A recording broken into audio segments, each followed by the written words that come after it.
नमस्कार दोस्तों।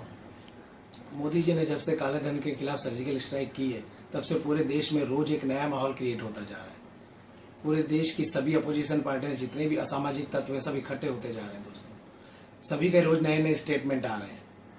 दोस्तों, हमको ये समझना होगा ये काले धन का जो मुद्दा इतना छोटा नहीं है, बहुत बड़ा मुद्दा है जिसमें हमारा देश में लगभग तकरीबन काफी लोग इसमें इन्वॉल्व हैं। और दोस्तों, अनैतिक शक्तियां बड़ी इसीलिए होती है कि नैतिक शक्तियां आवाज नहीं उठाती। इस देश में अनैतिक लोग सिर्फ 3% होंगे।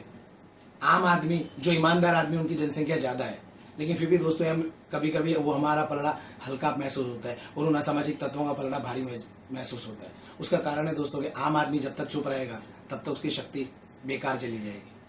दोस्तों, काले धन के सर्जिकल स्ट्राइक की बात अगर करो तो दोस्तों, मोदी जी ने जो कदम उठाया है वो जापान से वापस आने के बाद गोवा में उन्होंने स्टेटमेंट दिया था कि ये तो मेरी एक शुरुआत है।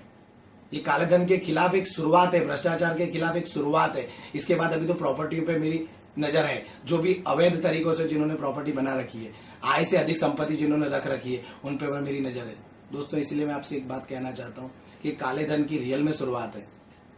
इस देश के अंदर जितनी भी अवैध तरीके से प्रॉपर्टी रखी हुई है, आज पे दोस्तों आपने देखा पिछले 7 सालों में जो प्रॉपर्टी के दाम बढ़े, 8 सालों में 8 से 10 गुना।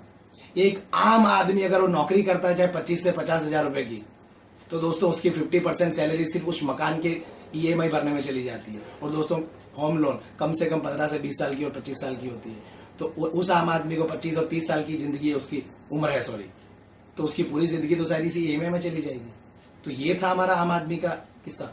अगर कोई आदमी दुकान ले रहा है, परचेस कर रहा है, फैक्ट्री ले रहा है, या छोटा मोटा बिजनेस करना चाहता, तो प्रॉपर्टी इतनी महंगी है कि 2008 के पहले उसकी जितनी इनकम थी और जिस प्रॉपर्टी की जो कीमत थी, आज सर्वे कर लीजिए, आप जहां भी बैठे हो, जिस भी शहर में हो, उस प्रॉपर्टी का आप नहीं खरीद पाएंगे। और अगर खरीद लेते तो उसका इंटरेस्ट या उसका EMI आप नहीं भर सकते। यानी नया बिजनेस करने वाला बंदा नया बिजनेस लॉन्च नहीं कर सकता।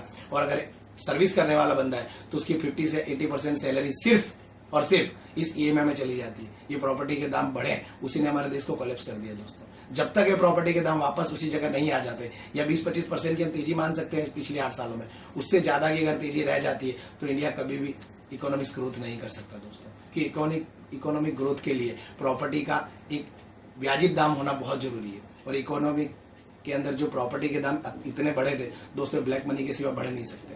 पूरे देश की, पूरे हिंदुस्तान की, हम कहते हैं फॉरेन में पैसा लगा हुआ है, जितना भी ब्लैक मनी था काफी तक इस ब्लैक मनी इस जमीन में लगी हुई है। और ये प्रॉपर्टी के दाम जब तक नहीं गिरेंगे, जब तक मोदी जी की दूसरी सर्जिकल स्ट्राइक इस काले धन के बाद इस जमीन में लगे हुए प्रॉपर्टी के खिलाफ नहीं उठती, तब तक ये ऑपरेशन सफल नहीं माना जाता दोस्तों। इसलिए आज हम हिम्मत नहीं हार सकते। जितनी भी अपोजिशन पार्टियां या सामाजिक तत्व इसके विरोध में लगे हुए हैं, तो मैं आम आदमी सिर्फ एक ही रिक्वेस्ट करना चाहता हूं, आम आदमी अगर चुप रहा तो दोस्तों ये देश नहीं जीत सकता। मोदी जी अकेले कुछ नहीं कर सकते। आम आदमी की सिर्फ स्वीकृति नहीं, उसकी आवाज भी मोदी जी के साथ चाहिए। आप भी अपने आसपास जितने लोगों को समझा सके, बता सके, प्लीज इसके फायदे बताइए। धन्यवाद।